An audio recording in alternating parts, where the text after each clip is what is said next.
tie vzťahy, takže tam máme nejaké vzťahy s nejakými inými subjektami, takže s nejakými tretími osobami. Najčastejšie tam máme dodávateľsko-odberateľské vzťahy, ale takisto tam máme vzťahy s dlžníkmi a s veriteľmi, alebo máme pohľadávky a záväzky. No a tieto pohľadávky a záväzky teda pri ich vzniku oceňujeme menovitými hodnotami, takže to znamená to, čo je na tej pohľadávke alebo záväzky. No a zároveň, pokiaľ je pohľadávka postúpená ďalej, tak musíme musíme oceňovať obstarávateľ cenu. Takže pokiaľ by sme napríklad kúpili nejakú pohľadávku, s pohľadávkami sa dá aj obchodovať, takže je to reálne. No a ďalej obsahuje táto trieda aj účty časového rozlíšenia nákladov a výnosov.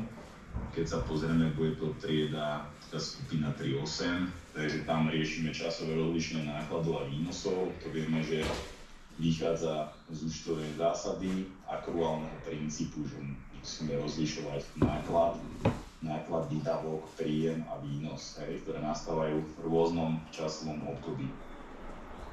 Dobre, takže tu je nejaké vypísané tieto skupiny jednotlivé, takže si ich prejdeme po jednej, takže toto už nie je vypísané viac ako bola 0 jednotka, takže musíme si ich tuto na tomto slajde povedať. Takže máme skupinu 3.1, tam máme pohľadávky, takže bežne voči odberateľom, takže 311, aby ste vedeli iba, že keď budeme hovoriť o pohľadávkach voči odberateľom, tak musíme účtovať na účte 311. Máme tam nejaké zmenky na inkaso, poskytnuté preddávky, ostatné pohľadávky alebo čistá hodnota zákazky, takže všetky tieto účty sú aktívne, dobre, alebo sú pohľadávky. Potom tu máme záväzky, tie sú pasívne účty, takže tam vidíme, že zase máme nejakých dodávateľov, máme tam nejaké zmenky na úhradu, čo je teda cenný papier. Potom máme skupinu 3.3, tam zase zúčtovávame so zamestnancami alebo sociálne zdravotné poisťovne. Potom máme zúčtovanie daní, takže 3.4 budeme často používať, tam máme napríklad 3.4.3, to je DPH, alebo 3.4.1 daň z príjmov, alebo 3.4.2, keď budeme prehávať zamestnancovi daň a podobne. Potom máme pohľadávky voči spoločníkom, potom máme záväzky voči spoločníkom a združeniam, iné pohľadávky a iné záväzky, takže také, ktoré neplynú z obchodného styku. Často sa študenti pýtajú, prečo je 3.7 a nie 2.3.1, pretože neplynú z obchodného styku, sú to nejaké iné pohľadávky a iné záväzky. No a potom máme časové rozlišenie nákladov a výnosov, takže to súvisí s tou zásadou akruálneho princípu, ako sme si hovorili. No a potom máme opravné položky, takže také klasické členenie, zase v P3.9, klasicky devina na konci sa nachádzajú opravné položky. Takže účtová trieda 4, máme tu nejaké kapitálové účty, ktoré informujú o stave a pohybe vlastného imania, vrátanie výsledku hospodárenia účtovnej jednotky, a zachytávame tu taktiež nejaké dlhodobé cudzie zdroje majetku, takže nejaké väčšinou dlhodobé záväzky. Takže skupinu 4.1 máme teda základné imanie, kapitálové fondy, potom máme tam nejaké 4.1.9 zmeny základného imania, to ešte relatívne často budeme používať. Potom máme ďalšiu 4.2 fondy tvorené zo zisku a prevedené výsledky hospodárenia, takže pozor, všetky tieto sú vlastný zdroj krytia, pretože sú tvorené zo zisku, takže z výsledku hospodárenia. Takže vidíme, že tam máme nejaký zákonný rezervný fond, najčastejšie sa budeme stretávať s ním, takže aby ste vedeli 4.2.1, zákonný rezervný fond, vlastný zdroj krytia alebo tvorený zo zisku, keď budeme rozdielovať potom majetok. Ďalej máme 4.3, takže tam je ten výsledok hospodárenia, ktorý si vypočítame z toho účtu 710 výkaz ziskov a strát. No a z tohto nám potom vyjde tento výsledok hospodárenia, ktorý už ide do tej súvahy, takže je to súvahový účet. Dobre. Potom máme rezervy, tak ako sme spomínali, súvisí so zásadou opatrnosti, potom máme bankové úvery, tam pozor, s tým sa budeme často stretávať, tam máte 461 bankový úver, to sa myslí dlhodobý bankový úver, dobre, lebo sme v štvorke, kde sú dlhodobé záväzky. No aj keď si otočíte osnovu a pozrite sa ešte do dvojky, tak máme 231, tam sú krátkodobé bankové úvery, takže vidíte, že tam máte napísané, že krátkodobé. Znova, čo čo nám dáva vedieť, či to je dlhodobý alebo krátkodobý, je doba splatnosti. Takže to je tam dôležité, pokiaľ je doba splatnosti dlhšia ako 1 rok, jedná sa o dlhodobý záväzok, dlhodobý bankový úver 461, pokiaľ je kratší ako rok, tak máme 231, hej. Potom máme nejaké iné dlhodobé záväzky, odložený daňový záväzok, odložená daňová pohľadávka, to teraz nebudeme rozoberať, skupina 4.9 fyzická osoba, podnikateľ, s tým sa nestretneme. Dobre, poďme na 5 triedu, takže 5 trieda máme náklady. Často býva problém študentov rozlíšiť, že kedy sa jedná o náklad. Takže náklad je nejaká spotreba majetku alebo nejaké cudzie výkony v peňažnom vyjadrení. Takže keď si pozrieme znova tú osnovu a vidíme 501 účet, máme spotrebu materiálu, 502 máme nejaké, myslím, energie, hej. No a 503 máme spotreba ostatných neskladovateľných dodávok, 504 máme napríklad predaný tovar, tak najčastejšie sa budeme stretávať s týmito spotrebami rôznymi. Alebo potom ešte často sa budeme stretávať napríklad s účtom 518, takže keď si pozrite 518, sú to ostatné služby. Takže na tento účet budeme účtovať napríklad nejaký paušál, alebo nejaké notárske poplatky, alebo akékoľvek iné služby. Hej. Ďalej máme 521, takže 521 sú mzdové náklady, s tými sa budeme často stretávať. Dobre, takže tam nám budú vznikať tie mzdové náklady, záväzky voči zamestnancom. Takže tu máme nejaký bližší znova popis tejto triedy, takže máme skupinu spotrebované nákupy, služby, osobné náklady, potom máme dane a poplatky, iné náklady na hospodárskú činnosť, potom máme 55 odpisy a opravné položky, to sme si hovorili, respektíve asi sme to nespomenuli, ale možno na to v inom stretnutí sme to hovorili, to opotrebenie toho majetku, tie odpisy, a teda akumulované odpisy sú oprávky, tak tie odpisy sú náklad. Takže keď budete mať na teste otázku, že akým spôsobom prechádza dlhodobý, dajme tomu hmotný odpisovaný majetok do nákladov, tak musíte vedieť, že pomocou odpisov, vyjadrením opotrebenia. Hej? Takže tam máme na to jednotlivé účty, 551, potom máme myslím 553. No ďalej máme finančné náklady a skupina 59 dane z príjmu a prevodové účty.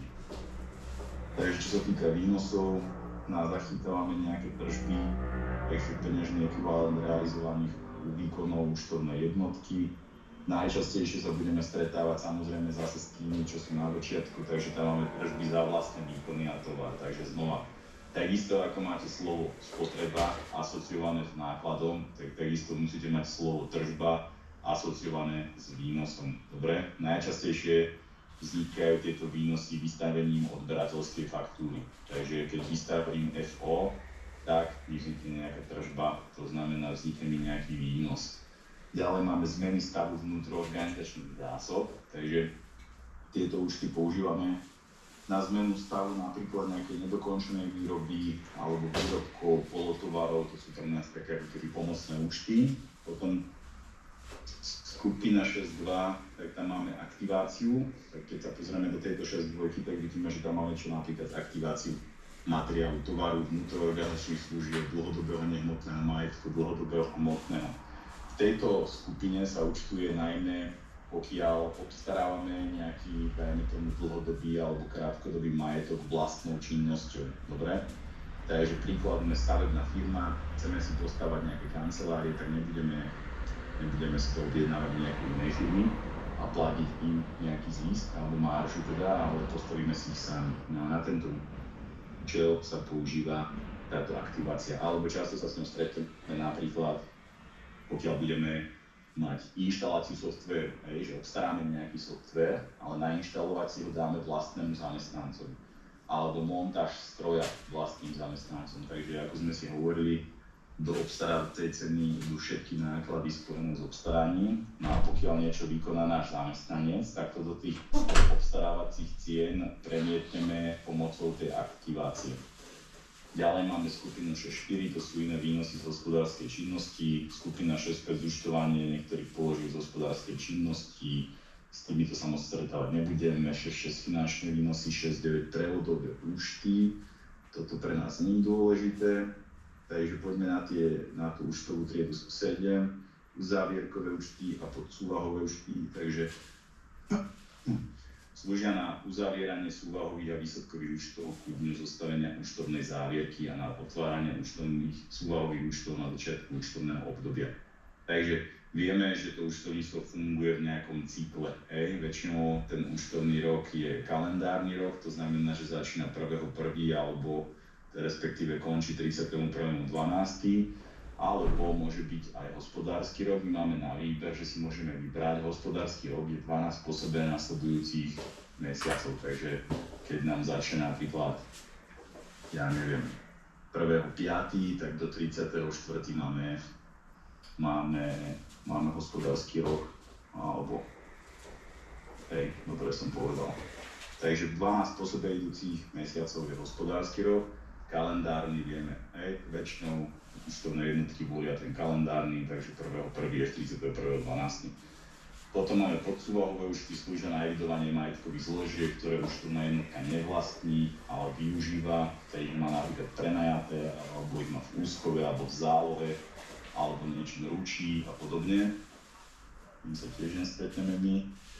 No a čo sa týka tej sedmičky triedy, tak tam je pre nás dôležité, týka sa to tej metodiky účtovania, takže na začiatku účtovného obdobia, teda 1.1. otvárame tie účtovné knihy, to znamená, že otvárame jednotlivé účty, no a musíme ich otvoriť za pomoci tohto začiatočného účtu súvahového. Takže táto 700 jednotka nám pomáha otvárať účty. Potom do tých účtov počas toho účtovného obdobia niečo účtujeme a na účtovného obdobia ideme robiť závierku, tak musíme urobiť 702 konečný účet súvahový, ktorý nám vlastne pomôže preniesť tie konečné zostatky. Potom máme 710 účet ziskov a strát, tak tam účtujeme náklady a výnosy. Dobre? Takže z nákladov a výnosov vieme, že nám vyjde nám nejaký výsledok hospodárenia, takže nám ide buď zisk alebo strata. Potom máme ešte to vnútroorganizačné účtovníctvo, to je 8, 9, to sme si už tiež hovorili, že slúži nám v podstate na vedenie nejakých napríklad kalkulácií pri výrobe alebo nejakého interného účtovníctva v tej firmy, ktoré si tvoríme my, takže ten manažment sám z jeho nejakých činností vyplýva nejaká potreba nejakých účtovných dát alebo nejakých informácií alebo evidovania nejakých prípadov operácií. Takže na to využívame tie účtové triedy 8 a 9. To vám stačí vedieť iba, aby ste vedeli, že plus minus čo tam je a nebudeme my s tým pracovať hlbšie s týmito postničkami, devinami ani podsúvahovými účtami. Takže toto by bol koniec tejto prezentácie. No a ja by som sa presunul, buď si ešte dáme rovno tretiu, alebo si dáme príklady. Neviem, rozmýšľam, že ako to bude. Chcete si dať príklady teraz, alebo si dáme ešte po tej poslednej prezentácii?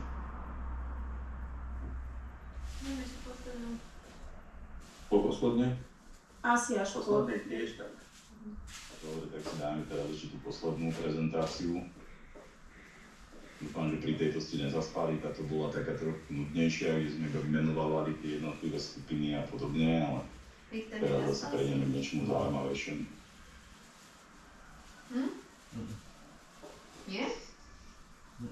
Takže v rámci tejto prednášky poslednej dnes budeme riešiť účet. Je to nejaký metodický prostriedok na zobrazenie nejakých tých pohybov, čo sa tam dejú. Takže uskutočňujú sa na ňom účtovné zápisy, zachytávame účtovné prípady. Takže je to nejaká technická pomôcka, dobre, aby sme vedeli zapísať tie jednotlivé procesy a javy, ktoré sú predmetom účtovníctva. Zobrazujeme ho v tvare písmena T, veľkého písmena, myslí sa, že tlačené T, dobre? A nemyslí sa akože veľkého ako objemovo alebo veľkosťou, ale tým, že to je tlačené.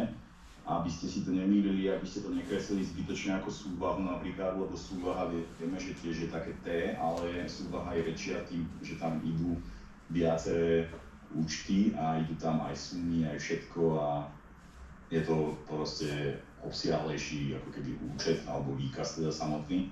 Takže toto si môžeme predstaviť, ako pre naše potreby nám bude stačiť skôr také malé T, keby sa napríklad chceli niekto určite nakresliť alebo podobne, keď budeme niečo účtovať. Takže Súvahové účty máme, ak tu pasy výsledkové náklady výnosy, to už sme prebrali dneska. Ďalej máme závierkové, to sú tie sedmičky, podsúvahové, vnútororganizačné 8-9, syntetické, analytické, to si prejdeme za chvíľu, účtovanie hospodárskych operácií a účtujeme samozrejme na základe účtovných dokladov, takže znova v rámci nejakého opakovania zásady dokladovosti máme, že všetko musí mať svoj doklad. Vidíme tu hore naznačené to T-čko, vidíme, že strany sú tam má dať a dal, takže aby ste si všetci pamätali strany má dať a dal. Tieto strany majú ešte aj nejaké iné názvy, ktoré budete musieť vedieť. Tie si povieme potom na ďalšom slajde, myslím, kde je to nižšie. Takže ako delíme účty? Účty delíme na syntetické účty, to sú tie, ktoré sú v tej osnove, dobre? Takže nezabúdajte, že ich názov aj číslo sú dané. No a každý syntetický účet môžeme ešte rozdeliť na nejaké analytické účty, ktoré nám poskytnú ako keby väčší detail v rámci toho syntetického účtu. Takže môžete si ich predstaviť ako také podúčty, ktoré nie sú obmedzené nejakým spôsobom legislatívou, takže účtovná jednotka si ich môže zvoliť sama, ako chce, aj ich označenie. Ako za tou bodkou vidíme, že napríklad tu je zvolené najčastejšie .001, .002, vy si ich môžete pomenovať aj čo ja viem, .11 alebo .4 alebo .a alebo ako chcete, hej. Takže tie analytické účty sú v podstate v réžii tej samotnej účtovnej jednotky a slúžia len pre nejakú lepšiu orientáciu alebo pre nejaký lepší detail, aby nám poskytovali tým jednotlivým užívateľom účtovných informácií v rámci podniku, teda manažerom, aby poskytovali nejaký lepší prehľad o tých rôznych majetkoch alebo podobne, alebo zdrojoch, záväzkoch. Takže vidíme, že napríklad tu máme konkrétne účet pasivu, to znamená dodávateľia 321 a my by sme videli v tom samotnom účtovníctve len týchto 200, ale keď si urobíme analytiku, to znamená, že si rozdelíme ten samotný účet 321 a máme napríklad rok dodávateľov, máme dodávateľa X, Y, A, B, M, N, hej, napríklad podľa ABCD ich máme rozdelených alebo podobne, tak vidíme, že ktorému koľko dlžíme, hej, ku ktorému máme aký záväzok. Takže vidíme, že napríklad dodávateľovi XY máme nevyplatených 120 €, hej, 120 je tam záväzok, dodávateľovi AB máme 60, dodávateľovi MN 20. Ale samozrejme z hľadiska legislatívy je dôležitý tento syntetický účet, takže to, čo je na ňom, je pre nás záväzné. Toto je len nejaké bližšie rozdelenie. Takže vyplýva to vlastne z tej nejakej potreby manažérov poznať bližšie detaily na jednotlivých účtoch, lebo vy si musíte predstaviť, keď napríklad sa budeme hýbať v nejakej veľkej firme, tak tých dodávateľov a tých faktúr tam môžu byť stovky, môžu tam byť tisíce. Takže táto analytika nám dáva nejaký jednoduchší pohľad vlastne na ten náš stav, aby sme vedeli dostať z neho viac informácií detailnejších. Takže účet a jeho terminológia. Takže čo sa týka tých strán, tak my sme ich mali predtým poznačené ako má dať a dal, tak ich budeme aj značiť, takže tú skratku si pamätajte. Ale tieto strany sa v literatúre označujú rôzne. Takže tá strana má dať sa inak označuje aj dlžnícka alebo debetná strana účtu. No a to znamená, že môžeme ju nazývať ešte aj spôsobom, že účtujeme na vrúb účtu, účtujeme na ťarchu účtu alebo účtujeme na strane má dať. Takže treba si pamätať aj tieto alternatívne pomenovania, lebo kľudne na písomke môžete mať napísané napríklad zaúčtujte na ťarchu účtu 211 pokladnica. A vy musíte vedieť, že slovo na ťarchu znamená má dať alebo dal. To musíte vedieť, takže tento slajd je relatívne dôležitý. Treba sa ho naučiť. No a potom máme stranu dal, tam máme veriteľskú kreditnú stranu účtu a používame taktiež aj názvy, že kredit, alebo účtujeme v prospech, alebo účtujeme na strane dal. Takže znova môžete mať kľudne zadaní, že zaúčtujete v prospech účtu zamestnanci záväzok vo výške 3000 €. A vy musíte vedieť, že či ho dáme na dal, alebo ho dáme na má dať. Potom tu máme účtový rozvrh, takže samozrejme nie všetko z tej účtovej osnovy budeme potrebovať. Každý podnik, každá účtovná jednotka má rôznu potrebu tých účtov. To znamená, že niektorá účtovná jednotka využije 10 účtov z tej osnovy, niektorá využije 30, niektorá využije 12, takže každá účtovná jednotka využíva iné tie účty. No a účtový rozvrh je v podstate výber tých účtov, ktoré potrebujeme na zobrazenie tej ekonomickej reality. Takže je možné vytvoriť účty majetkov, záväzkov, vlastného imania nadväzujúce na ekonomický obsah účtovej skupiny, v rámci ktorej tieto syntetické účty doplňajú rámcovú účtovú osnovu. Takže v účtovom rozvrhu sa k syntetickým účtom vytvárajú analytické účty, takže v tomto účtovom rozvrhu si vieme vytvoriť tú analytiku. A sú v nej teda tie účty, ktoré bude účtovná jednotka potrebovať v skratke, to vám stačí vedieť. Takže tie analytické účty môžeme vytvoriť z rôznych dôvodov, tak ako sme mali tam napríklad rôznych dodávateľov, tak taktiež si môžeme cítiť potrebu vytvoriť si nejakú analytickú evidenciu, napríklad podľa druhu majetku alebo hmotne zodpovedných osôb alebo miesta umiestnenia majetku. Predstavme si, že sme nejaká firma, máme 3 pobočky, máme pobočku v Bratislave, máme pobočku v Žiline, máme pobočku v Košiciach a pokiaľ máme my zaúčtované nejaké stroje, tak my potrebujeme mať prehľad o tom, že kde tie stroje sú, tak môžeme mať napríklad jeden analytický účet vytvorený, že výrobné stroje Bratislava, výrobné stroje Žilina, výrobné stroje Košice. Hej? Alebo môžeme mať auta napríklad na tých rôznych pobočkách rozdelené, alebo podľa rôzneho organizačného poriadku, hej, že nejakým divíziám alebo nejakej časti podniku patria tieto stroje.